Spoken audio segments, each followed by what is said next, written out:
কি হাদিয়া নিয়ে এসছেন? কয় হুজুর কোনো সমস্যা নেই, 1000 টাকা পকেট থেকে বার করে দিয়ে বলবেন হুজুর। হুজুর এমন মুনাজাত দেয় ফরজ নামাজের পরে, একবারে গুনাহ মাপ না নেওয়া পর্যন্ত হুজুর আর মুনাজাত ছাড়েন না। মানে কন্ট্রাক্টরই নিয়ে এসছে গুনাহ মাপের কথা কয়। মাইন্ড করলেন মনে হয়? সম্মানিত ভাইয়েরা, গভীর মনোযোগ। বলেন অঙ্গহানি করার দরকার নাই, 3.5 মাস জেল দিয়া দাও। 3.5 মাস জেলের হুকুম মেনে নিলাম, আল্লাহর দেওয়া বিধান আমরা মেনে নিতে পারলাম। কথা বলেন।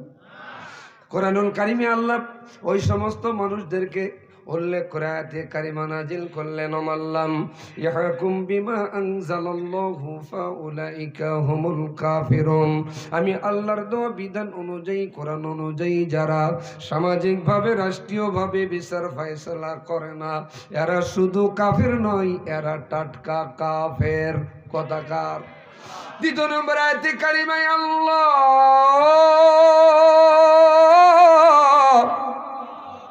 সুবহানাহু ওয়া তাআলা বলেন, ওমাল্লাম ইয়াহকুম বিমা আনজালাল্লাহু ফাউলাইকা হুমুজ জালিমুন।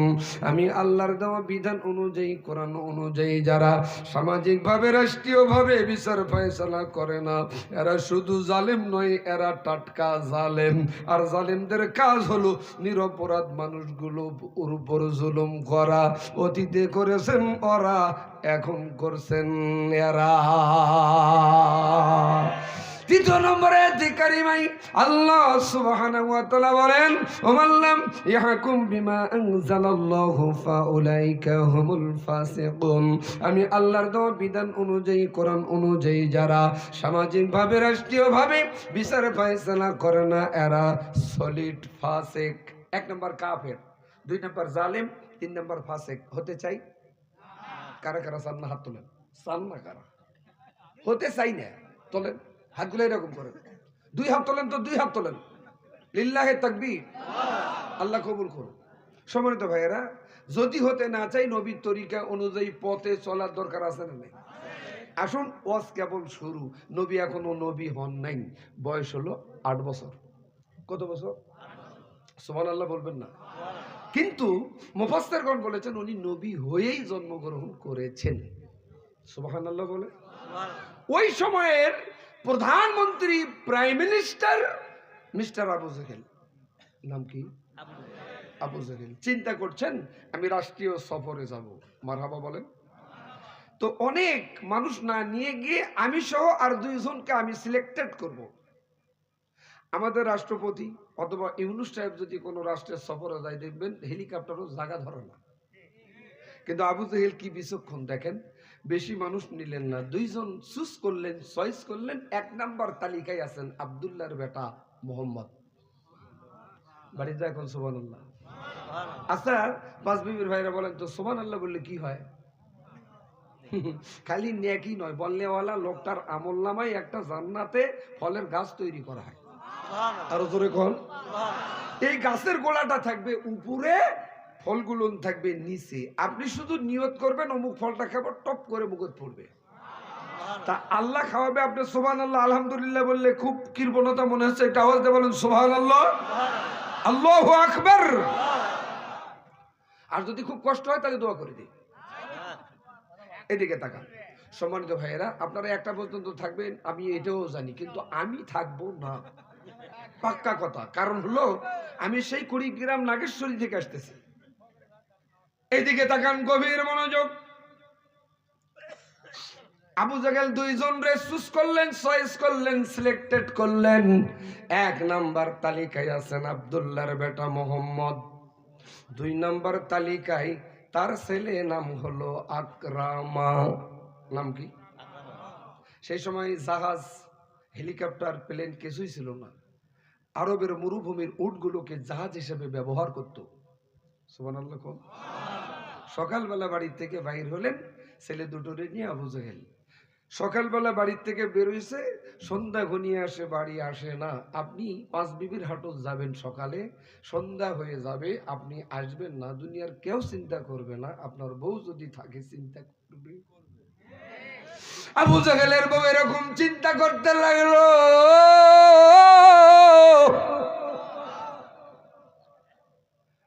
সন্ধ্যা ঘনিয়ে আসে, বাড়ি আসে না। কিছু হলো নাকি? বাড়ির দরজা খুললেন, উঠানে আসলেন, আঙ্গিনায় আসলেন, খলাতে আসলেন, খুলিতে আসলেন। যারে দেখতে পায় রাস্তায় তারে বলেন, আবু জেহেলকে কি দেখেছো? বলেন, না দেখি নেই। সবার চোখের আড়ালে দেখতেছেন আবু জেহেলের বউ দুইজন উটের পিঠিত আর একজন ছোট্ট মানুষ লাগাম ধরে টানে টানে আনতেছে। আবু জেহেলের বউ দূর থেকে আবা সাবা, মানে চিনতে পারছেন না। কাছাকাছি যখন আসছে তখন দেখে তার ছেলেকে উটের লাগাম ধরে দিছে, আর যার বাবা নাই, যার মা নাই, ওই ইয়াতিমটারে উটের পিঠিত আবু জেহেল নিছে। এই দৃশ্য দেখে বলেন তো প্রধানমন্ত্রীর বউয়ের মাথা মাথা আছে? জোরে বলেন।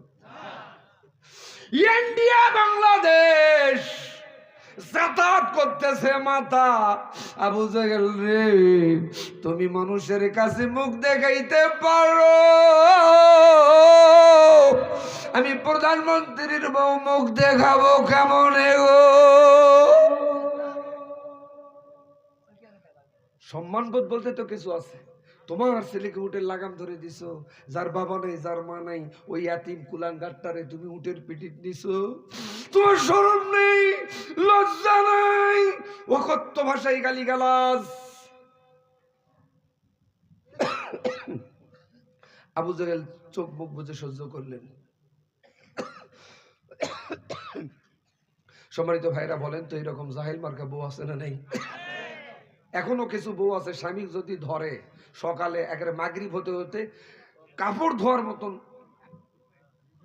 কথা হয় না, আরো জোরে কর। এরকম বউ আছে না? আপনাদের পাঁচ বিবির লোকেরা ভালো, এই জন্য বউ বেশি ভালো। আমার একটাই হয় না, তোমার পাঁচটা। সুবহানাল্লাহ। গভীর মনোযোগ। আল্লাহর গোলামেরা এবার সিদ্ধান্ত নিতেছেন। আবু জেহেল উঠানে আসলেন, আঙ্গিনায় আসলেন, আব্দুল্লাহর বেটা মোহাম্মদের বাহু দুটো ধরে আল্লাহর জমিনে নেমে দিচ্ছেন। আবু জেহেলের বউ আকরামার মা অকথ্য ভাষায় গালিগালাজ করতেছেন। আবু জেহেল চোখ মুখ বুজে সহ্য করলেন। আবু জেহেল বলতেছেন, আকরামার মা, আমারও কিছু বক্তৃতা আছে। কি বক্তৃতা বলো? বলতেছেন, আকরামা, আমার বৈধ জন্মা সন্তান আমার ৯৯.৫% সন্দেহ হয়। কথা মনে বুঝেন নাই? মানে জোকের মুখত লবণ। কথা বুঝেন নাই? আবু জেহেলের বউ বলেন, কি গো বলো? আবু জেহেল বলেন, আকরামা, আমার জন্মা আমার সন্দেহ হয়। এ কথা বলার পিছনে কারণ আছে না নাই? আবু জেহেল এই জন্য বলেন, আবু জেহেল যদিও প্রধানমন্ত্রী, তার বউ 14.5 বছর ধরে পতিতালয়ে যাতায়াত করেছেন। এই জন্য মুফাসসিরগণ বলেন, বাবা যদি বলে ছেলে আমার, মেয়ে আমার, মা যদি বলে ছেলে তোমার নয়, মেয়েও তোমার নয়, এটা আড়ালের গোপনের অন্যের মাইন্ডটাই কারেক্ট। কথা বলেন ঠিক কি না? আবু জেহেলের বউ এমন করে বলায় শোনাই, বলতেছেন, যে দেবতা যে ফুলে তুষ্ট হয় ওই ফুল দিতে হয়। বলেন, লাত, মানাত, উজ্জা, হবল ঠাকুরদের কসম করে বলি, আকরামার বাবা, এটা তোমার এই জন্মা। আবু জেহেল বললেন, ও আকরামার মা, তুমি কি বোঝা বললা? বলতেছেন, হ্যাঁ বুঝে বললাম। তাহলে 3 সত্যি বলো। 3 সত্যি বললেন, এটা তোমার জন্মা। আবু জেহেল বললেন, এখন মানতে আর আমারও অসুবিধা নেই, কারণ তুমি বলেছো এটা আমার জন্মা। আমার ছেলে আকরামাকে উটের লাগাম ধরে দিলাম কেন? যার বাবা নাই, যার মা নাই, ওই এতিম শিশু মোহাম্মদ রে উটের পিঠিত নিলাম কেন? ও আকরামার মা জানার দরকার আছে না নাই? আবু জেহেলের বউ ডাক দিয়ে বলেন, বলো গো কেন? আবু জেহেল আজ থেকে ১৫০০ বছর পূর্বে, নবী এখনো হন নাই, ৮ বছর যখন বয়স, আকরামার মাকে উদ্দেশ্য করে বলে, ও আকরামার মা রে,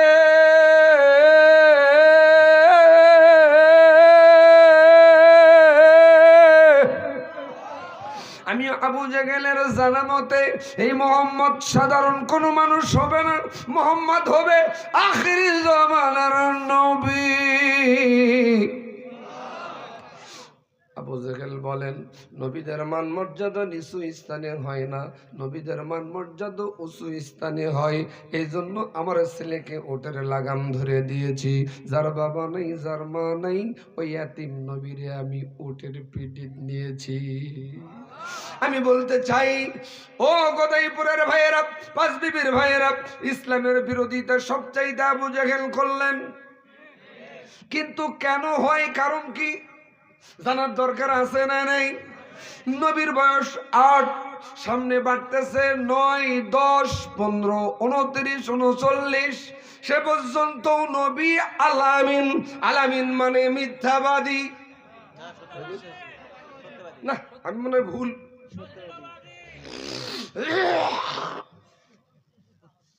কি বাদী? সত্যবাদী, আমি একমত। আলামিন মানে সত্যবাদী। 39 বছর পর্যন্ত আলামিন। 40 বছরে যখন পদার্পণ করলেন, এই আলামিন হলেন ধর্মীয় অপরাধে অপরাধী। বলেন তো, 40 বছরে আমার নবীকে আল্লাহ নবুয়াতি দান করলেন, তাওহীদ দিলেন, মারহাবা বলেন। নবী হবার পরে দায়িত্ব বাড়ে না কমে? জোরে বলেন। আমার আল্লাহ জিবরিলকে বলেন, জিবরিল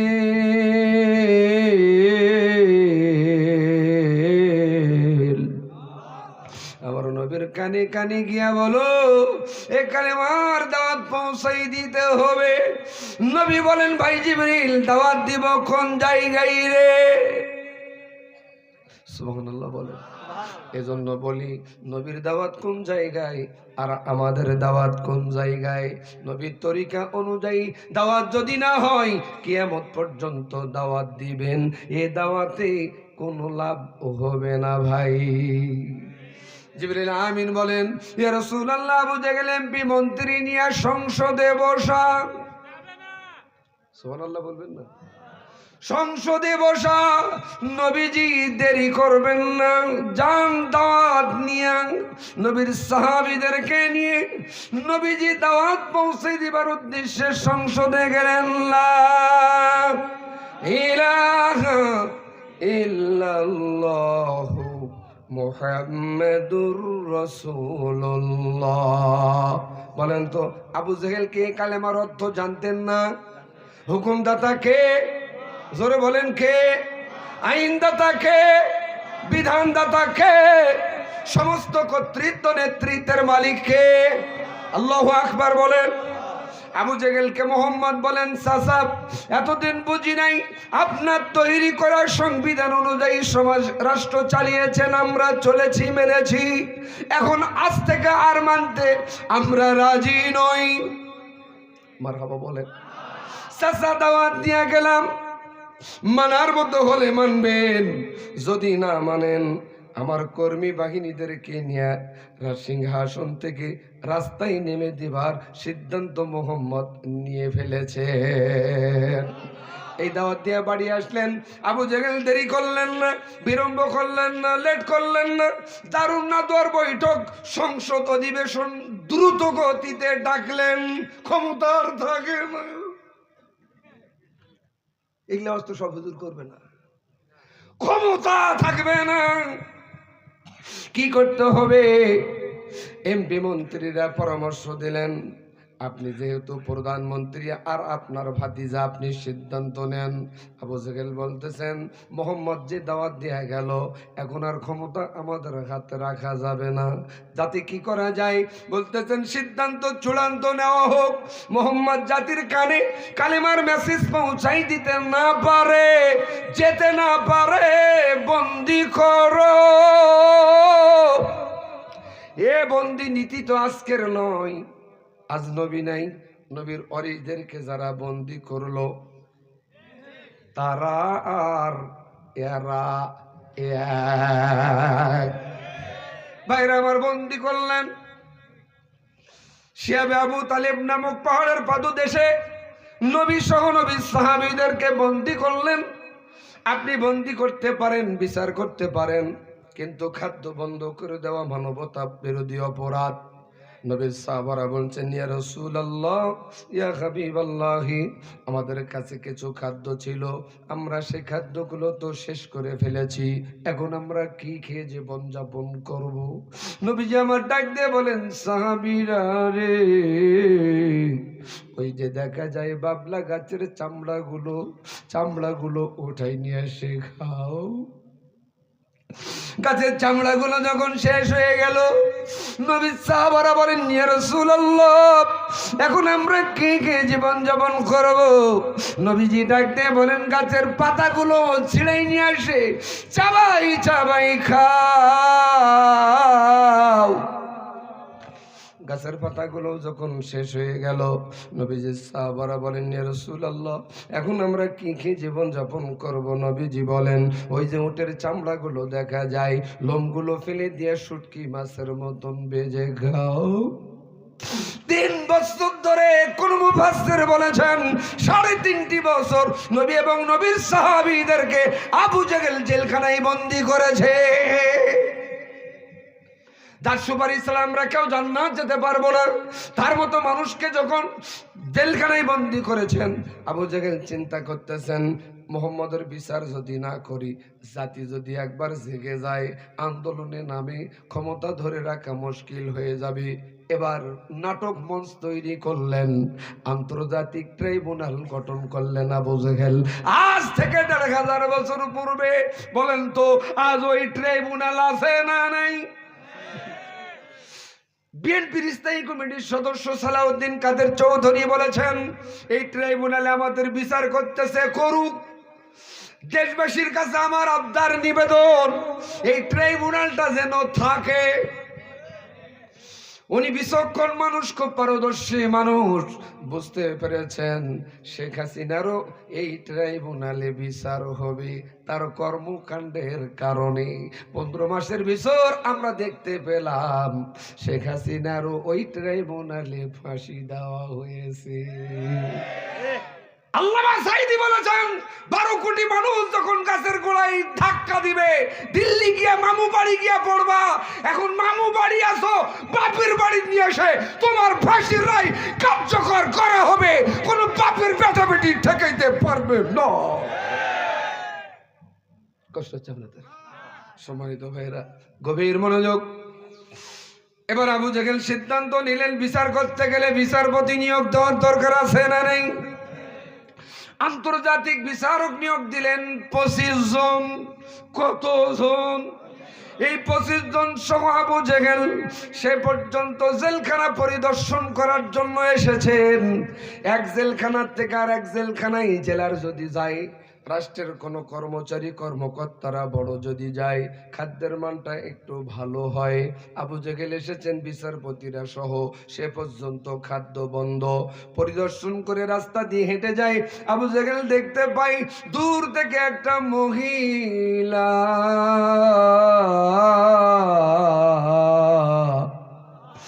এ মহিলা আর কেউ নয়, মুফাসসিরগণ বললেন খাদিজার আপন ফুফু। কামলাই করে বন্দীদের জন্য কি যেন নিয়ে আসতেছেন। বিচারপতিরা সহ আবু জেহেল দাঁড়িয়ে গেলেন।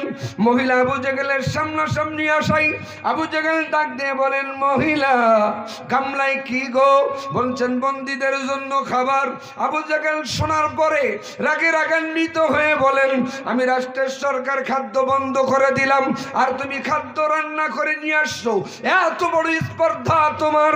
রাগে রাগান্বিত হয়ে কামলাই একটা লাথি মারলেন, সমস্ত খাদ্যগুলো আল্লাহর জমিনে টস করে পড়ে যাওয়ায় বিচারপতিরা বলছেন, ও দেশের সরকার, তুমি খাদ্য দাও নাই, আমরা বন্দি করে রেখেছি খাদ্য দেওয়ার জন্য, কিন্তু তুমি খাদ্য দাও নাই, এটা তুমি মানবতা বিরোধী অপরাধ করেছো। একজন খাদ্য রান্না করে নিয়ে যাই, সেখানেও লাথি মরে ফেলে দিলাম। আজ বুঝতে পারলাম মুহাম্মদের তো কোনো অপরাধ ছিল না, বাপদাদার ধর্মের চুনকালি যাতে না লাগে এজন্য আমরা বন্দি করেছি, খাদ্য বন্ধ করার জন্য তো আমরা বলিনি। আমরা এই 25 জন বুঝলাম, আজ তুমি মানবতা বিরোধী সরকার ওই মোহাম্মদ আর মোহাম্মদের আল্লাহর উপর আমরা ঈমান আনতেছি 25 জন লা ইলাহা ইল্লাল্লাহু মুহাম্মাদুর রাসূলুল্লাহ 25 জন ঈমান আনলেন আর ডিক্লারেশন দিলেন আবু জাহেল রে আমরা জেলখানায় ঢুকাইছিলাম মোহাম্মদ আর মোহাম্মদের অনুসারীকে আগামীকাল সকাল 10টায় মোহাম্মদ জাবিনে জেলখানা থেকে মুক্ত হবে পারলে তোর বুকুত সাহস থাকলে ঠেকা বাইরে আমার রাত্রের বেলায় সময় পাই আবু জাহেল বাড়ি গেলেন চেয়ারে বসলেন চেয়ার পর্যন্ত গট গট গট গট করে কাঁপে আবু জাহেলের বউ আকরামার মা নাম হলো নাকেরা নাকেরার জীবনীতে পেলাম 99টা মিথ্যা কথা বলতেন আর মিথ্যাবাদী মহিলারা চালাক চতুর হয় আমার দেশে পালিয়ে যাওয়া প্রধানমন্ত্রী তার চেয়েও বড় চতুর আরো জোরে চতুর যারা হয় ফতুরও হয় আরে কথা কয় না আরো জোরে কষ্ট হয় মনে হয় সম্মানিত ভাইয়েরা গভীর মনোযোগ আবু জাহেলের বউ নাকেরা ডাক দিয়ে বলেন আকরামার বাবা এমন করে কাঁপাকাঁপি কেন করতেছ তুমি কি অসুস্থ বলেন আমি অসুস্থ হই নাই আব্দুল্লাহর বেটা মোহাম্মদ রে জেলখানায় ঢুকাইছি তুমিও জানো আমিও জানি তারা কোনো অপরাধী নয় কিন্তু বিচারপতিরা ঈমান এনেছেন আল্লাহর উপরে আগামীকাল সকাল 10টায় বাহির যদি মোহাম্মদের অনুসারী হয় সর্বপ্রথম মোহাম্মদের অনুসারী আমার গায়ের চামড়া ছিলে লবণ লাগিয়ে দিয়া বিচার করবে শুধু কি আমারই করবে তুমিও মহিলা দলের নেত্রী হওয়াই তোমারও করবে ভয় আছে না নাই বলতেছেন তুমি পারবো না আজ বুঝলাম তুমি প্রধানমন্ত্রী নামে হিজড়ে আবু জাহেলের বউ বলতেছে নাকেরা প্রধানমন্ত্রী নামে হিজড়ে তুমি মারতে পারো নাই আমাকে একটা রাষ্ট্রীয় পদমর্যাদা দেওয়া হোক পদবি দেওয়া হোক আবু জাহেল বলতেছেন তুমি কি মারতে পারবা বলতেছেন দিয়েই দেখো না কোন পদটা চাও বলতেছেন আমি স্বরাষ্ট্রমন্ত্রী হবার চাই আজ থেকে 1500 বছর পূর্বে যিনি স্বরাষ্ট্রমন্ত্রী হয়েছিলেন আবু জাহেলের দপ্তরে তার নাম হলো নাকেরা 1500 বছর পরে বাংলাদেশে 16 বছরের ভিতরে স্বরাষ্ট্রমন্ত্রী যিনি হয়েছিলেন তার নাম হলো সাহেরা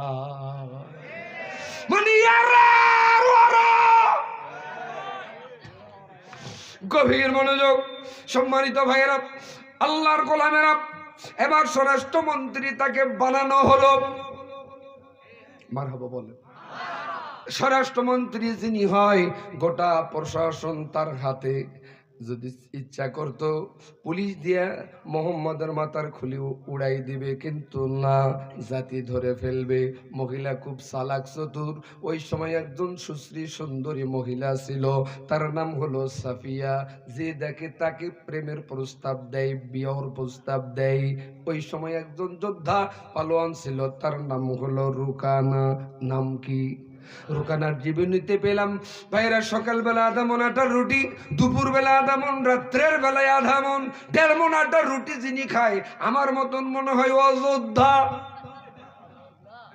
যোদ্ধার যোদ্ধা 25 জন যুবক একই টাইমে তার সাথে জোরে পারে না মানুষ খুন না করলে 2-1টা প্রতিদিন মাথা ঠিক থাকে না ওই যুবক সাফিয়ারে ভালোবাসে কিন্তু সাফিয়া তারে ভালোবাসে না এবার মহিলা স্বরাষ্ট্রমন্ত্রী সাফিয়ার কাছে গিয়া বলেন বোন এক মহিলা আরেক মহিলার কাছে যখন কান্দে বলেন তো স্বামী পর্যন্ত তালাক দিয়ে যাবে তারপরেও বোনের কথাটা ফেলাই দিতে পারে না বলো কান্দো কেন তুমি না স্বরাষ্ট্রমন্ত্রী বলেন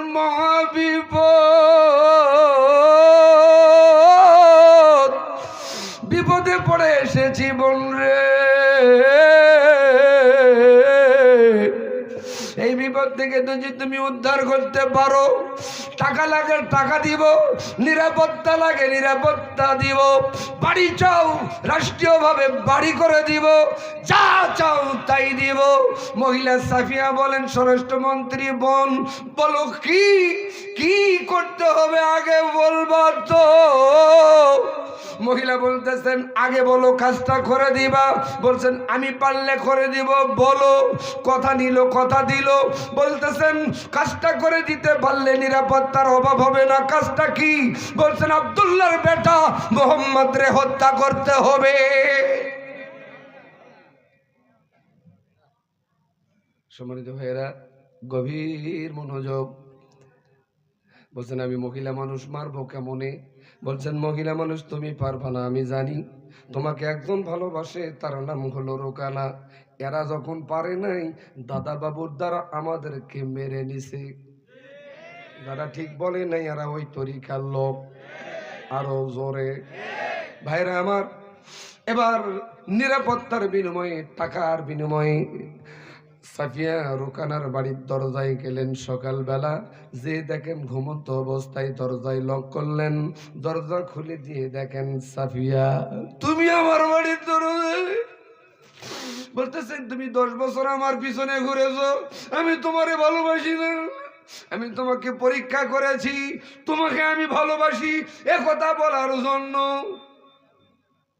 রোকানা তো পাগল, গুলগুলা হয়েছে সর্ব পাগল মন। মন রে মন কেন এত কথা বলে? আমি বাকে আমার মনটা বাকে, আজও পারলাম না আমি রোকানা রে বুঝাইতে।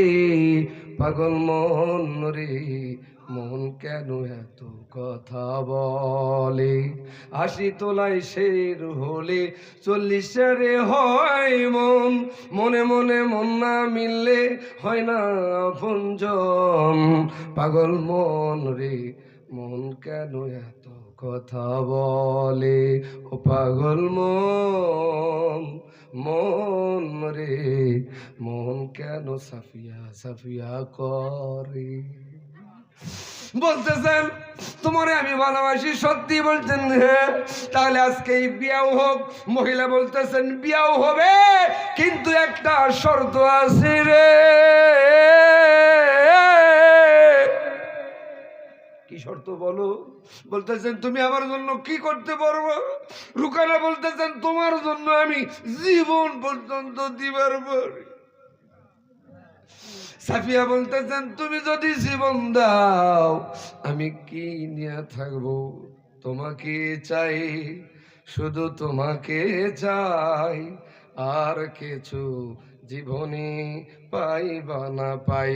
আল্লাহ তোমাকে চাই, শুধু তোমাকে চাই, আর কিছু জীবনে পাইবা না পাই।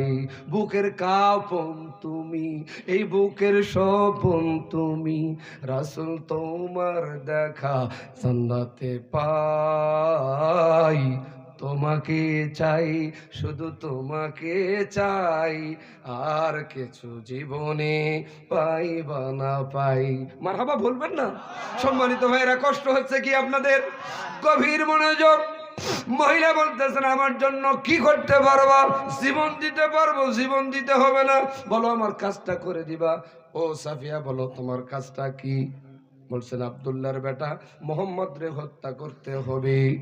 এবার রোকানা বলতেছেন মক্কা মদিনাতে মোহাম্মদের মতন ভালো মানুষ আর একটাও নাই, আমার দ্বারা তা সম্ভব নয়। সাফিয়া বলেন তাহলে তোমার কাপুরুষকে বিয়েও করা আমার দ্বারা সম্ভব নয়। চলে গেলাম। এবার রোকানা বলছেন যাইও না, যাইও না, তুমি আমার বাড়িতে থাকো।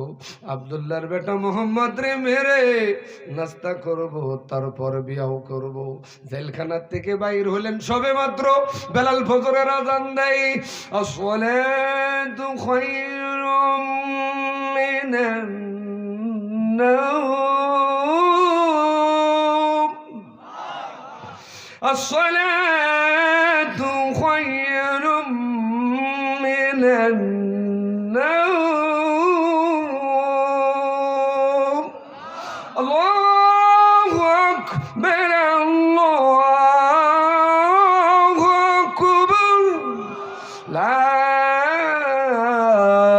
ইলাহা ইল্লাল্লাহ। আজান হয়, নামাজে আসে। নবী মুহাম্মদ রাসূলুল্লাহ রাস্তায় দেখেন রুকানা দাঁড়িয়ে আছে। নবীজি বলেন